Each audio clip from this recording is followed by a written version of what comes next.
Hello everybody, it's Foo here, and today I want to talk to you about Regieleki. I feel like I undersold it in my previous video about Regidrago. I said it was really powerful and very easy to use. You could just plop it on any team and it would do well. And while I do think it's amazing, I think that actually there's a lot more to it than that, and you can be really creative with this Pokemon, which is what I want to show you today. It's got blistering speed and extremely powerful electric type attacks, but obviously it doesn't have any coverage, which limits it quite a lot, and ground types can cause it problems. And I wanted to challenge myself by making this the main damage output on my team and being able to take on those ground types, which I can't wait to show you. So this team is going to be really fun, and we'll jump right into some battles in a sec. If you like this kind of content, please leave a like on the video and subscribe to never miss an Electro Web again. So in this first battle that I want to show you, my opponent's going to lead with their own Regieleki, shiny, very pretty shiny, I like that shiny, as well as their Moltres, which is a very scary Pokemon. Now I led with Alakazam, which is actually a very important aspect to the team, but not a good matchup here at all. So I have to switch out my Alakazam and go for a Protect with my Regieleki to make sure I don't take like an Electro Web to drop my speed or anything like that, as the opponent's just going to go for a Light Screen and a Fiery Wrath. Now obviously the opponent feels very safe behind their Light Screen. That's presumably why they felt safe staying in with Moltres on that first turn against an electric type, because the Light Screen will definitely prevent some damage on that Moltres. It's got a very high special defense anyway, but I think that I can still do some serious damage to that Moltres. I think they're being a bit brazen with it. So what I'm going to do is Dynamax my Regieleki, because as I said, this is the main damage output on my team. So I am going to Dynamax this thing. It's got the Transistor ability, boosting its electric type attack damage by 50%. It's already super effective against the Moltres, and it's holding the Magnet item, which boosts electric type moves that bit further. So it's got so much electric power behind it. The opponent does have a Light Screen, and they're also Dynamaxing the Moltres, which has a high special defense. So we need to see how much damage this is going to do. Just to top it all off, I felt like I should go for a Helping Hand to see if I can try to one-hit KO this Moltres. Now, I don't think it's possible behind a Light Screen, and you see here, unfortunately, it does just hang on. I'm actually running Thunderbolt, so that was Max Lightning based off Thunderbolt. I think if I was running Thunder instead, which I should be, because I've got 3 electric type moves, so instead of Thunderbolt, I should really have Thunder, I think it would have taken it out there. So that's a bit of a shame that I wasn't doing that. Now they get their Weakness Policy and Berserk, so they're now +3 special attack, which is very scary. And I'm concerned that a Max Darkness might just take out my Regieleki. They do go for a Volt Switch into it, and they switch into their Dusclops. But what the opponent is actually going to do here, they're going to find out my my items, and you see the ring target on my Whimsicott there, but they're going to go for a Max Airstream into the Whimsicott to take that out. This actually kind of works in my favour, because they brought in the Dusclops, and that threatens to set up Trick Room. Even at +1 speed, the Moltres will be slower than my Regieleki, so if they set up Trick Room and Moltres survives this turn, they could definitely do some damage. I'm just going to go for a Max Lightning right into that Moltres. As I said, I outspeed, so I can take that out, which is fantastic. And so, yeah, that's basically their Dynamax dealt with. They only got 1 attack off and it KO'd Whimsicott. So that's not too impressive. But what I can do here with my Alakazam is go for the Imprison, because this is my Trick Room counter strategy. It's really important to have that on this team. Regieleki is the fastest Pokemon, and so obviously it's very weak to Trick Room. So I felt like having Alakazam that knows Trick Room, if it goes for Imprison, it prevents any of the opponent's Pokemon from going for Trick Room. So that is my counter Trick Room policy there. And we'll just get another Max Lightning off. Even with a Light Screen and a resisted hit, that Regieleki takes over half of its health in damage, which is insane. So this is doing so much damage. And they just switch out back into their Dusclops. Now you can see that they did rely on having Trick Room in the back, and having this Imprison on my Alakazam is preventing them from clicking their Trick Room, which is so important. As they switch in Dusclops, my Alakazam goes for an Expanding Force into that slot. It doesn't do too much damage. As I say, they've still got their Light Screen, which is really helping them tank all of these hits. but even a stack attacker takes a huge chunk of damage from that Thunderbolt, and now my Alakazam is able to finish it off with a Focus Blast, because you see a lot of stack attackers wanting to set up Trick Room now, so having an Imprison Alakazam preventing them from going for Trick Room, and also being able to hit them super hard with Focus Blast, I thought that was quite important there. Now, the Dusclops goes for Haze. I did see after the battle it had Nightshade on this set, so I'm not sure why it was going for Haze, but at that point, the opponent cancels the battle, and we get a big win. Now, this first battle was just showing you the power of Regieleki. It hasn't gone into all the tips and tricks of this specific team. I'll say a little bit more about Alakazam. The reason why I think it's a good counter Trick Room policy is because it has the inner focus ability. So even if your opponent has a fake out user next to their Trick Room user, on that first turn you'll still be able to use Imprison because they can't flinch your Alakazam, which is very important. It also can abuse any psychic terrain set up by Indeedee, because a lot of the time if they're going for Trick Room strategies, they might have Indeedee next to a Trick Room setter and they'll go for Follow Me with Indeedee. Imprison will still prevent their Trick Room, and then the following turn you can go for some very powerful Expanding Forces with Alakazam. So it's a really cool Pokemon. I hope that you want to try it out. But that's enough about Alakazam. Let's go back to the star of the show, because in this next battle, it's all about Regieleki. And this one is actually against a friend of mine who follows me over on Twitter, which is Jack. So thanks for the battle, Jack. But let's get into this one. So Jack is leading with Dusclops and Glastrier, and as soon as I see the Trick Room on Team Preview, I know that I do have to consider bringing Alakazam. So in this one, we've got Alakazam and Regieleki coming out here. And the Dusclops is going to frisk my items, see the Magnet and the Focus Sash, as the Glastrier is actually going to go for a Protect, hoping to get the Trick Room up. Now, on this battle, I actually play the first few turns slightly differently, because I do predict the Trick Room. I actually go for a Trick Room myself. So the Dusclops tries to go for a Trick Room. They actually just end up reversing the Trick Room, which is really good for me because obviously Trick Room isn't up. It's a little bit risky, but I don't think anyone predicts Alakazam to be setting up Trick Room when it's standing next to a Regieleki.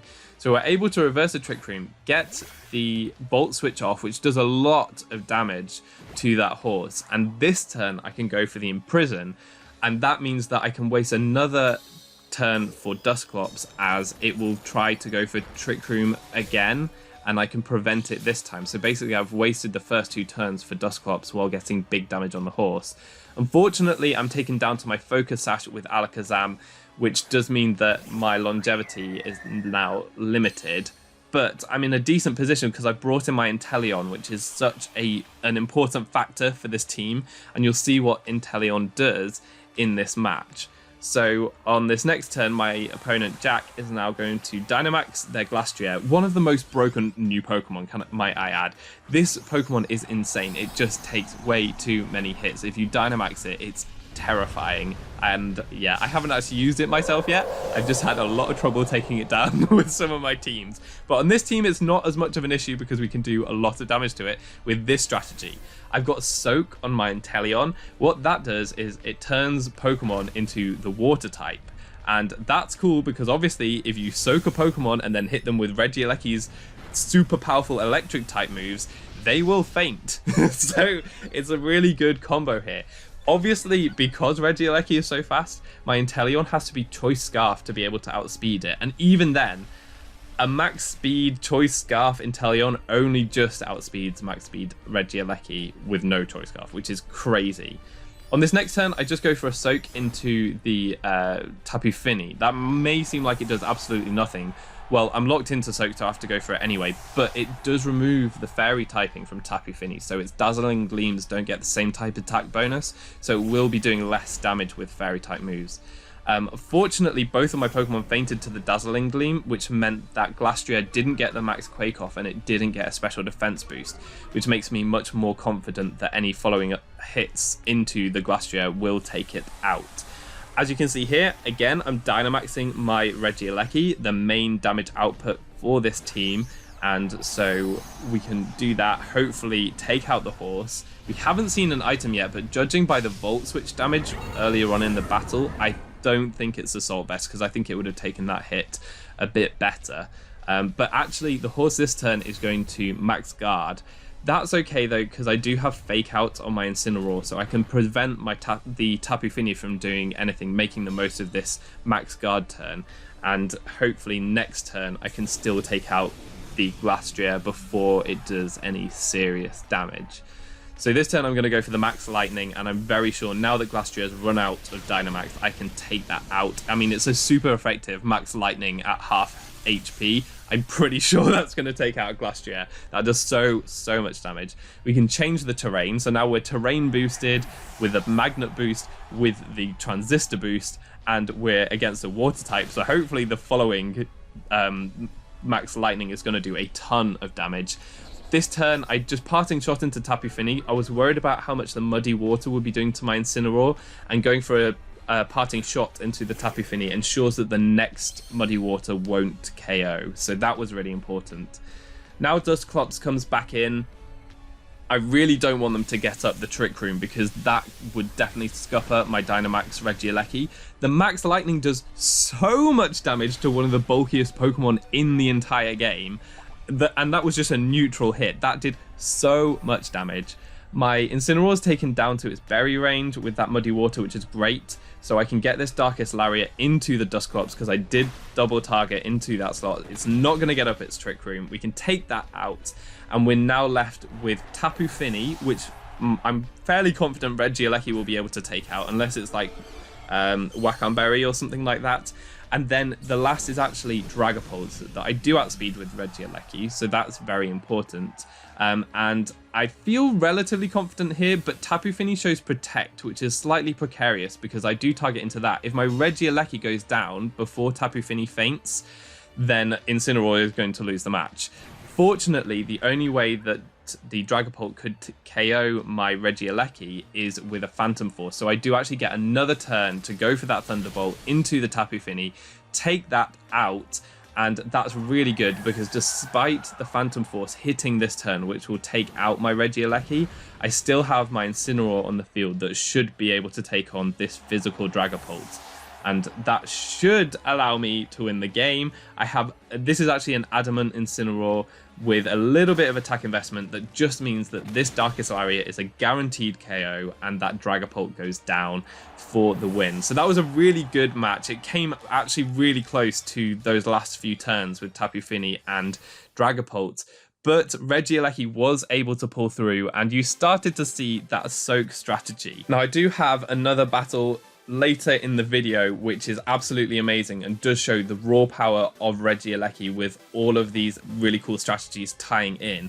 But before we go into that one, I want to tell you a little bit about the synergies on this team, because there is another Pokemon that really benefits from this strategy too, and that is Kartana. So let's get into the next battle where you can see how that works too. In this battle, my opponent's again going to lead with Moltres, which is everywhere at the moment. And I kind of love to see it because it's definitely my favorite new Pokemon, but I didn't realize that it would be like the best bird. I thought that was going to be Zapdos or maybe even Articuno because of all the Intimidates and everything. But no, Moltres is the one to be there. It's crazy. So anyway, on this first turn, again, I need to reposition slightly against the Moltres. That's kind of a recurring theme. Apparently I don't lead well against them.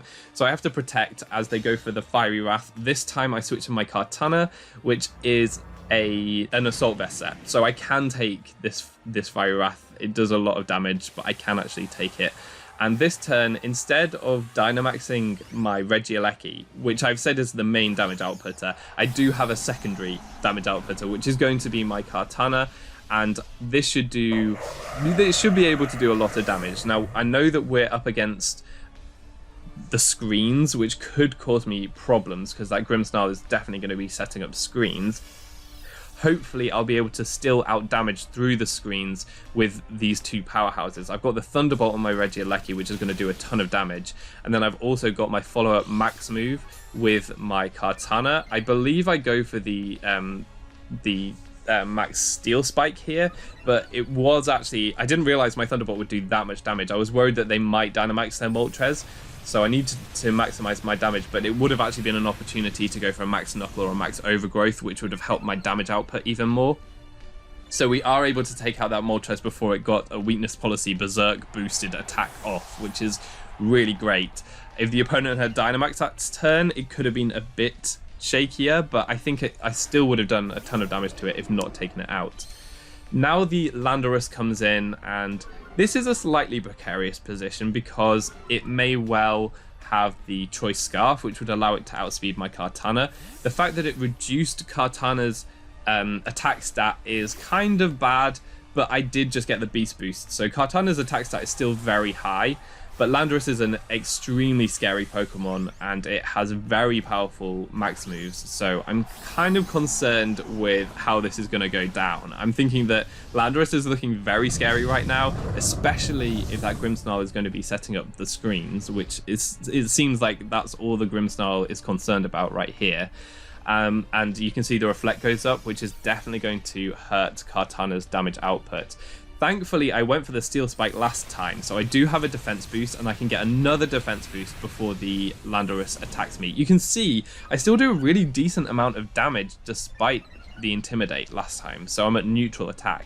But now I'm at +2 defense, and I've given my Inteleon a defense boost, so now Inteleon is actually able to survive a Max Quake from a Landorus, which is fantastic. I wasn't really sure if that was going to be the case, but it does actually survive. And here I'm going to go for a Soak into the Landorus because I am Choice Scarf. I'm going to outspeed everything, and that allows my max overgrowth here to be super effective, and I can do a ton of damage to Landorus. And why I thought it was important to prioritize soaking the Landorus is because I do still have my Regieleki in the back, and in case of like a crazy crit or anything like that from the Landorus into Kartana, I need to be able to get some damage onto it, so I need to soak that Landorus just to make sure that I can deal with it with Regieleki if it comes to that. You can see that the Max Knuckle does nothing to my Kartana after the 2 defense boosts, and the Foul Play comes out. That was quite good targeting. They targeted into Inteleon, and it does take out my Inteleon. So I think that was pretty good targeting by them to take that out.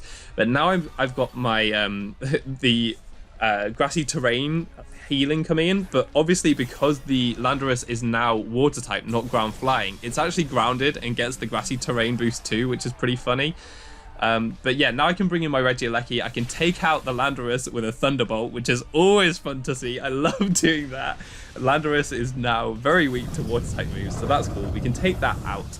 And now we can also target into the Grimmsnarl with a Smart Strike and hopefully take that out too. I mean, with the Reflect, it wouldn't have fainted to this because that was a critical hit, and I really doubt that it would have fainted. But equally, the Foul Play probably wouldn't have knocked out either of my Pokemon because my Regieleki has minimum attack and Kartana has 2 defense boosts, so I very much doubt that the Foul Play would have taken me out.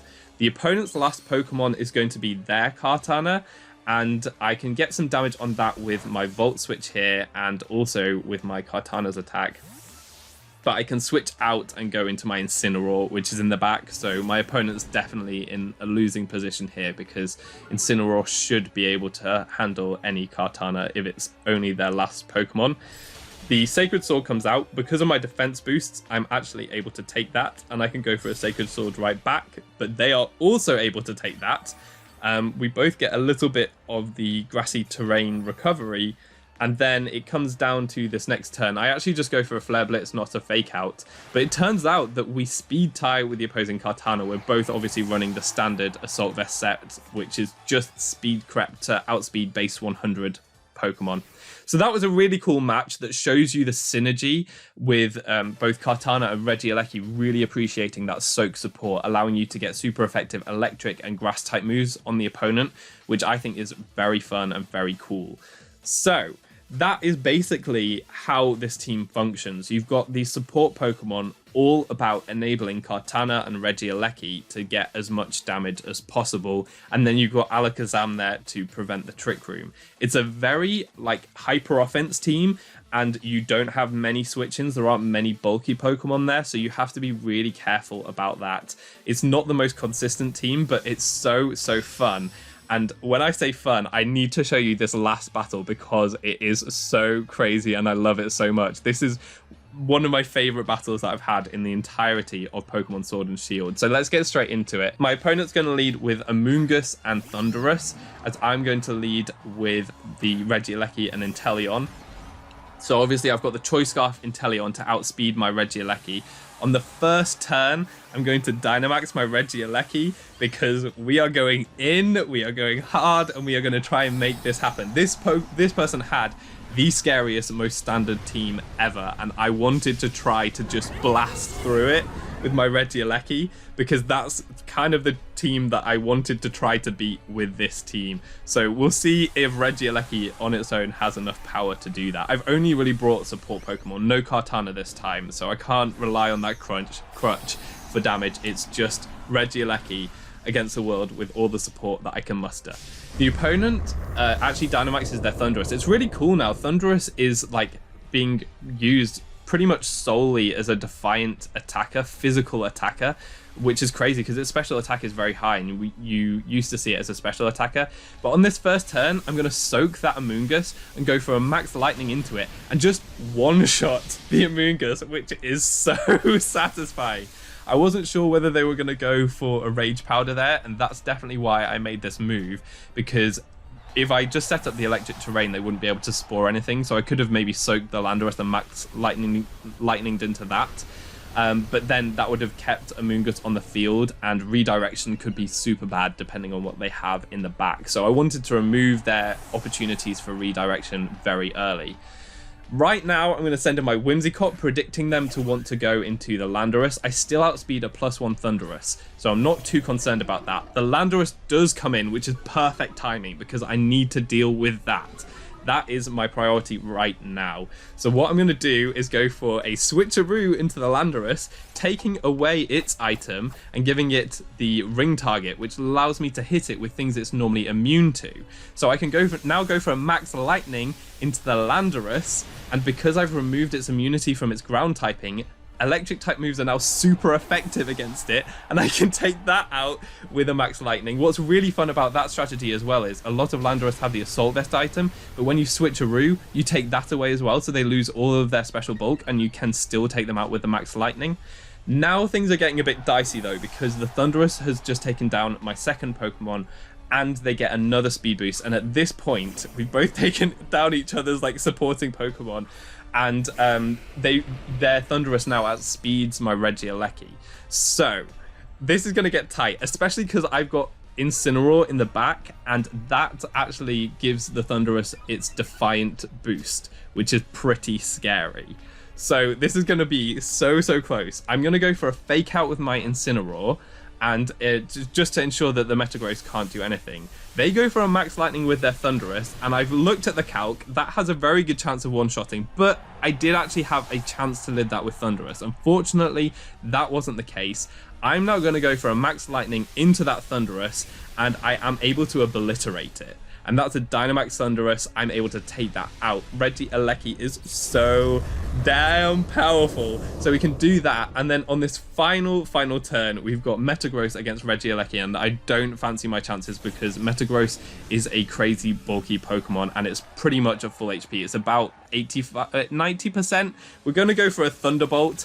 And we take it down to like 1 HP. And it survives. And I was so upset because this would have been the perfect battle against all of the most disgusting standard stuff, and beating it with like a soak and ring target. A Regieleki team would have been so beautiful.